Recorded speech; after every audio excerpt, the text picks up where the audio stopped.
اعوذ باللہ من الشیطان الرجیم بسم اللہ الرحمن الرحیم ربی یسر ولا تعسر وتمم بالخیر۔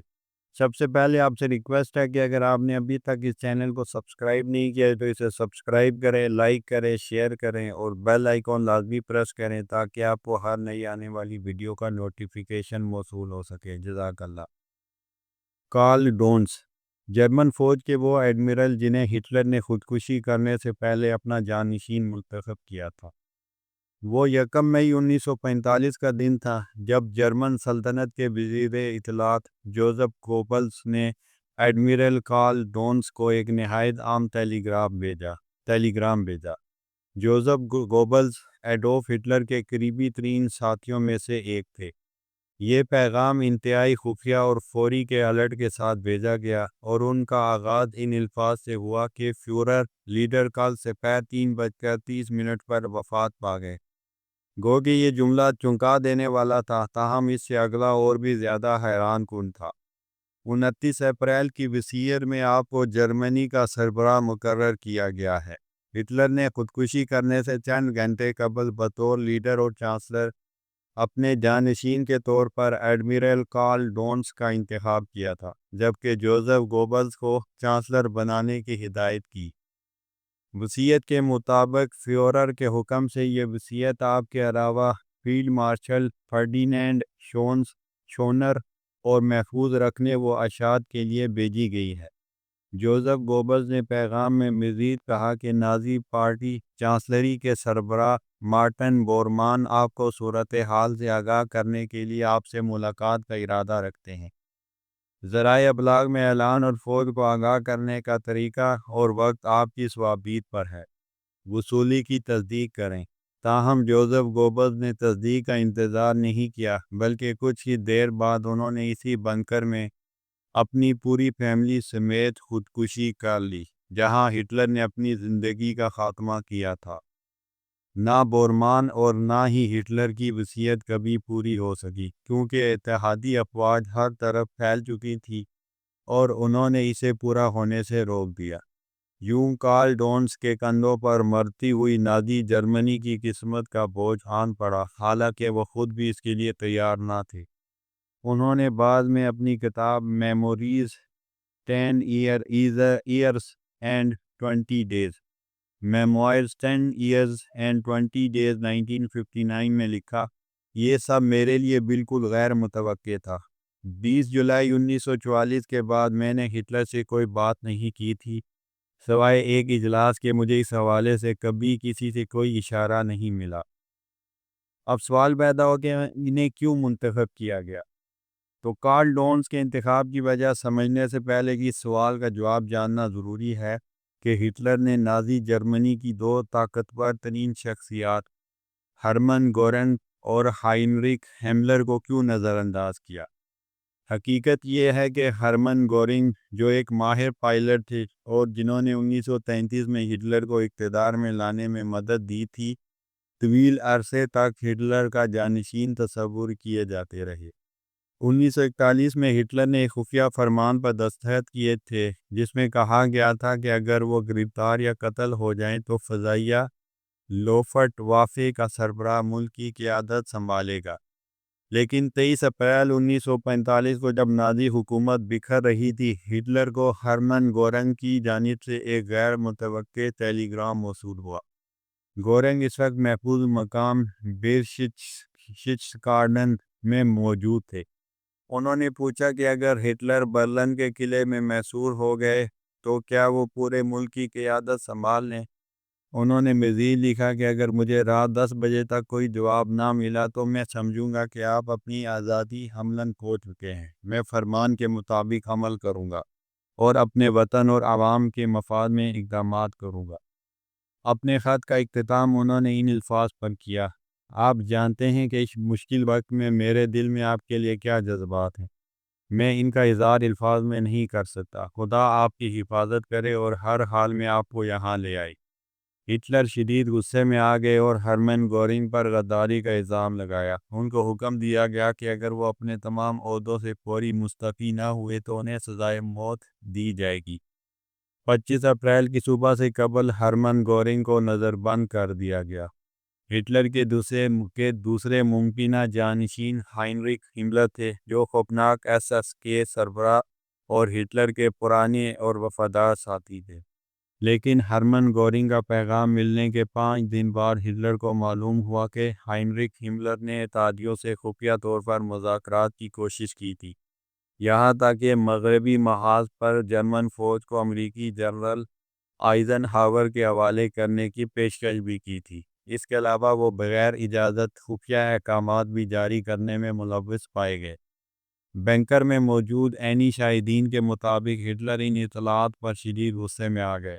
ان تمام غداریوں کے بعد ہٹلر نے کارل ڈونٹنز کو اپنا جانشین چنا، جو اگرچہ قیادت کے مرکز میں زیادہ عرصہ شامل نہیں رہے تھے، تاہم اپنی جنگی وابستگی، نازی نظریات اور ہٹلر سے وفاداری کے باعث انہیں خاص عزت حاصل تھی۔ بدنام مگر قابل۔ اگرچہ بہت سے لوگ ہٹلر کے اس انتخاب پر حیران تھے، تاہم کارل ڈونٹنز کوئی اجنبی شخصیت نہیں تھے۔ جرمن آبدوز فورس کو ایک مہلک ہتھیار میں تبدیل کرنے والے کارل 1942 اور 1943 میں ٹائم میگزین کے سرورق پر آ چکے تھے۔ ٹائم میگزین کے دوسرے مضمون میں لکھا گیا کہ جو کام ایڈولف ہٹلر زمینی محاذ پر اتحادیوں کی یلغار روکنے کے لیے نہ کر سکا، وہ جرمن بحریہ کے commander in chief grand admiral Karl Dönitz سمندر میں کرنے کی کوشش کر رہے ہیں۔ یہ کوششیں انتہائی مؤثر ثابت ہوئیں، جن کا اعتراف ونسٹن چرچل نے بھی جنگ کے بعد کیا۔ انہوں نے کہا کہ جنگ کے دوران صرف ایک چیز جس سے میں واقعی خوفزدہ تھا وہ آبدوزوں کا خطرہ تھا، اور یہ خطرہ کارل ڈونٹنز نے ہی پیدا کیا تھا۔ ڈونٹنز کی آبدوزوں، جنہیں یو بوٹس کے نام سے جانی جاتی تھی، سے گہری دلچسپی پہلی عالمی جنگ کے دوران سامنے آئی۔ اس وقت وہ شاہی جرمن بحریہ امپیریل جرمن نیوی میں خدمات انجام دے رہے تھے، تاہم اس جنگ میں ان کی کارکردگی زیادہ قابل ذکر نہ رہی۔ جنگ بندی سے چند ہفتے قبل انہوں نے مالٹا کے قریب ایک برطانوی قافلے پر حملہ کیا، لیکن خود انگلینڈ میں قیدی بن کر پہنچے، جہاں انہوں نے پاگل پن کی اداکاری کی ناکام کوشش کی۔ برسوں بعد انہوں نے نیورمبرگ جیل میں ایک ماہر نفسیات لیون گولڈن سون کو بتایا کہ مجھے پاگل پن یا اس کی نقل کرنے کے بارے میں کچھ معلوم نہیں تھا۔ انہوں نے کہا، میں اور میرے دو ساتھیوں نے سوچا کہ اگر ہمیں پاگل قرار دے دیا جائے تو یہ ہمیں فرار کی کوششوں میں مدد دے سکتا ہے۔ ہم نے آبدوزوں کی نقل اتارنے کا فیصلہ کیا۔ ہم جھکے ہوئے سر کے ساتھ گھومتے، بزز بزز کی آواز نکالتے اور اصرار کرتے کہ ہم آبدوزے ہیں، مگر برطانوی ڈاکٹر بہت چالاک تھے، اس سے ہمیں کوئی فائدہ نہ ہوا، اور تنہائی نے ہماری ذہنی حالت کو فوراً ٹھیک کر دیا۔ لیکن جس چیز نے ان کی خواہش کو نہیں بدلا وہ تھی دنیا کی سب سے بڑی آبدوز کے بیڑے کو مسلح کرنے کی آرزو، چاہے اس کے لیے انہیں ورسائی معاہدے کی خلاف ورزی ہی کیوں نہ کرنی پڑے، جو جرمنی کو ایسی کشتیوں کا مالک بننے سے روکتا تھا۔ انہیں یقین تھا کہ پہلی عالمی جنگ میں آبدوزوں نے جرمنی کو کامیابی دلوا سکتی تھی، اور آئندہ کسی بھی جنگ میں جیت کا ذریعہ بنے گی۔ اس لیے جب 1936 میں نازیوں نے انہیں پہلی آبدوز فلوٹیلا کا کمانڈر مقرر کیا تو اس سے پہلے ہی وہ جرمن آبدوز بیڑے کو از سر نو تعمیر کرنے کی عبوری تیاری مکمل کر چکے تھے، اور اس عمل کے تمام تکنیکی و عملی پہلوؤں پر عبور حاصل کر لیا تھا۔ Wolf pack. جب دوسری عالمی جنگ کا آغاز ہوا تو جرمنی کے پاس 50 آبدوزیں تھیں، جن میں سے بیشتر قلیل فاصلے تک مار کرنے کی صلاحیت رکھتی تھیں۔ تاہم جنگ کے اختتام تک کارل ڈونٹنز کی حکمت عملی سے جرمن آبدوزیں دنیا کی سب سے جدید ترین آبدوزیں مانی جانے لگی۔ ڈونٹنز کا ماننا تھا کہ کیونکہ فوجی دستوں اور سامان کی نقل و حمل میں بحری جہاز اہم کردار ادا کرتے تھے، اس لیے ان کی نظر میں سمندری اور راستوں کو نشانہ بنانا ایک زبردست حکمت عملی تھی۔ اس دوران متعدد آبی محاذ کھولے گئے، اور چرچل نے جس بحر اوقیانوس کی جنگ بیٹل آف دا اٹلانٹک کا نام دیا، وہ جنگ کا سب سے طویل اور مسلسل جاری رہنے والا فوجی معرکہ بن گیا۔ جرمن بحریہ نے اتحادی افواج کی 3,500 سے زائد بحری جہاز ڈبو دیے، جبکہ اس دوران ان کی تعداد تقریباً 784 ابدوزیں ضائع ہوئیں۔ یہ بڑی حد تک کارل ڈونٹنز کی حکمت عملی کا نتیجہ تھا۔ انہوں نے ایک نئی جارحانہ حکمت عملی وضع کی جسے وولف پیک یعنی بھیڑیوں کا غول کہا جاتا تھا، جس میں متعدد ابدوزیں ایک ساتھ اتحادی قافلوں کا شکار کر کے بحری محافظوں کو مغلوب کرتی تھیں۔ اس حکمت عملی کے تحت کئی ابدوزیں دشمنوں کے قافلے کو گھیر کر اس پر ہر سمت سے ٹارپیڈو فائر کرتیں اور پھر حملے کے بعد تیزی سے وہاں سے دور ہٹ جاتی۔ ایک اور طریقہ یہ تھا کہ جتھے کا سربراہ حفاظت پر مامور مسلح جہازوں کو اپنی جانب متوجہ کرنے کے مقصد سے کسی ایک کشتی کو نشانہ بناتا، جبکہ باقی ابدوزیں عموماً تاریکی کا فائدہ اٹھا کر سطح سمندر پر آ کر غیر محفوظ تجارتی جہازوں پر حملہ کر دیتی۔ یہ حملے تباہ کن تھے۔ یہ جنوری 1942 سے اگست 1942 تک جاری رہا، جس میں 609 جہاز تباہ کیے گئے، جبکہ اس کے بدلے میں ان کی صرف 22 ابدوزیں ضائع ہوئیں۔ اس دوران ہزاروں جانیں ضائع ہوئیں، لیکن اصل بحران 1943 کے آغاز میں آیا۔ برطانیہ ایندھن کی شدید قلت کا شکار تھا اور جرمن ابدوزوں کی تعداد 47 سے بڑھ کر 200 ہو چکی تھی۔ تاہم لندن کے حق میں ایک موڑ آیا۔ جارحانہ انسداد ابدوز، حکمت عملیاں، بہتر ہتھیار، ریڈار سے لیس طویل فاصلے تک مار کرنے والے طیارے، اور وہ راز جو 3 دہائیوں بعد منظر عام پر آیا، جرمن ابدوزوں کی تباہی میں شدت کا سبب بنے۔ کارل ڈونٹز نے مئی 1943 میں ابدوزوں کی کارروائیاں بند کر دی۔ اسی سال جب حالات جرمنی کے خلاف ہو رہے تھے، ایسے میں کارل ڈونٹز نے جرمن بحریہ کی کمان سنبھالی۔ ابھی تک وہ ہٹلر سے صرف کبھی کبھار ہی ملے تھے، تاہم عہدہ سنبھالنے کے بعد اب وہ ماہانہ 2 بار ملاقات کرنے لگے اور ہٹلر کی نظر میں ان کی عزت بڑھنے لگی۔ آخری دن کارل ڈونٹز سیاسی طور پر پس منظر میں ہی رہے، یہاں تک کہ 1 مئی 1945 کو انہیں ایک ٹیلی گرام موصول ہوا، جس کے بعد وہ تیسرے جرمنی کے آخری فیورر لیڈر نہیں بن گئے۔ انہوں نے اپنی یادداشتوں میں لکھا ہے کہ مجھے ایک لمحے کے لیے بھی شک نہ ہوا کہ یہ میرا فرض ہے کہ میں یہ ذمہ داری قبول کروں۔ میں سمجھ گیا تھا کہ کسی بھی سپاہی کی زندگی کا سب سے تاریک لمحہ یعنی ہتھیار ڈالنے کا وقت قریب ہے۔ میں یہ بھی جانتا تھا کہ میرا نام ہمیشہ اس عمل کے ساتھ جڑا رہے گا اور نفرت اور تاریخ کو مسخ کرنے والے عناصر میری عزت پر دبا لگا سکتے ہیں۔ وہ کہتے ہیں کہ لیکن فض نے ایسی باتوں پر توجہ دینے سے روکے رکھا۔ میری پالیسی سادہ تھی کہ جتنی زیادہ زندگیاں بچا سکتا ہوں بچاؤں۔ اپنی یادداشتوں میں وہ لکھتے ہیں کہ انہیں یقین تھا کہ ہٹلر نے انہیں ایک فوجی افسر کے طور پر جنگ ختم کرنے کے لیے منتخب کیا اور اسی بنا پر انہوں نے ہتھیار ڈالنے کے لیے مذاکرات کا آغاز کیا۔ ان کا اصل مقصد یہ تھا کہ زیادہ سے زیادہ جرمن فوجی سوویت افواج کی بجائے مغربی اتحادیوں کے آگے ہتھیار ڈال سکیں، کیونکہ سوویت یونین کے جنگی قیدیوں کے ساتھ بدترین سلوک کا خدشہ تھا۔ مئی کے پہلے ہفتے میں 18 لاکھ فوجیوں کو سوویت کنٹرول سے نکلنے کی اجازت دی گئی۔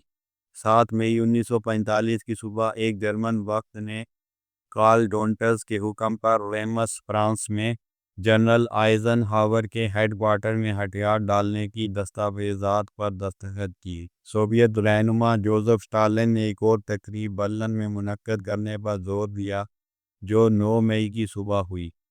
23 مئی کو کارل ڈونٹز اتحادی افواج نے گرفتار کر لیا۔ حماقت پر مبنی مقدمے کی نوعیت۔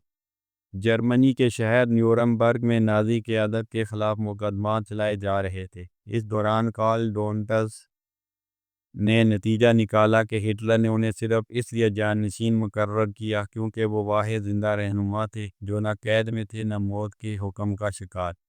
انہوں نے کہا کہ یقیناً فوجی رہنما اب بھی سرگرم تھے، لیکن بحریہ اور فضائیہ ان کی بات نہیں سنتے تھے، لہذا مجھے اس لیے چنا گیا کہ انہیں لگا کہ میں امن قائم کر سکتا ہوں۔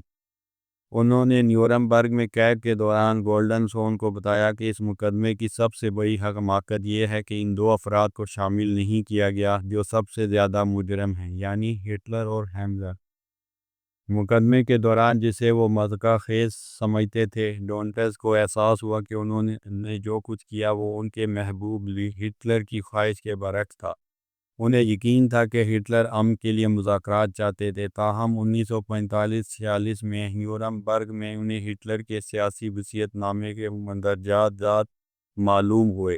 اس وصیت میں ہٹلر نے جرمنوں سے کہا تھا کسی بھی صورت جنگ ختم نہ کی جائے، بلکہ دشمن چاہے وہ کہیں بھی ہوں ان کے خلاف جنگ جاری رکھی جائے۔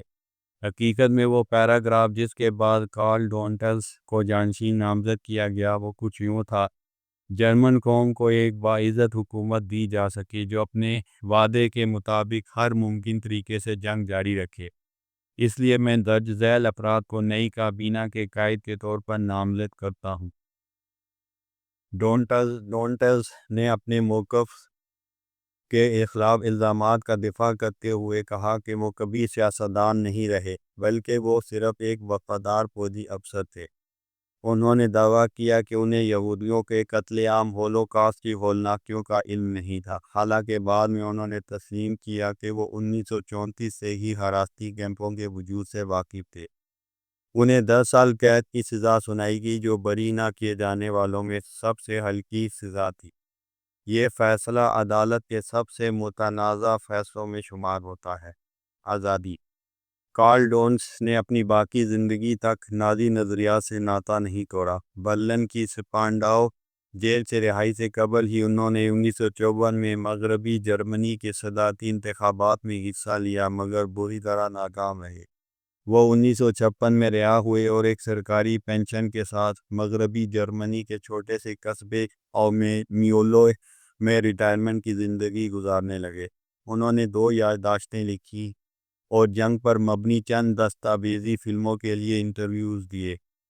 اپنی وفات سے 6 سال قبل 1980 میں جب وہ 89 برس کے تھے، انہیں علم ہوا کہ جنگ کے دوران جس چیز کا انہیں شبہ تھا وہ درست نکلی۔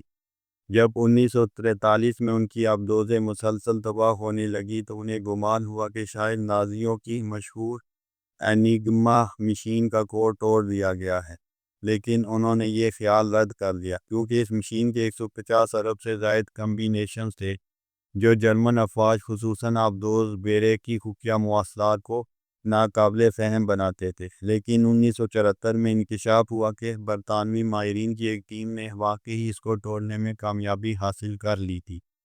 یہ انکشاف اس جنگ کی تاریخ بدلنے والا تھا جسے کارل ڈونٹس نے خود دیکھا تھا۔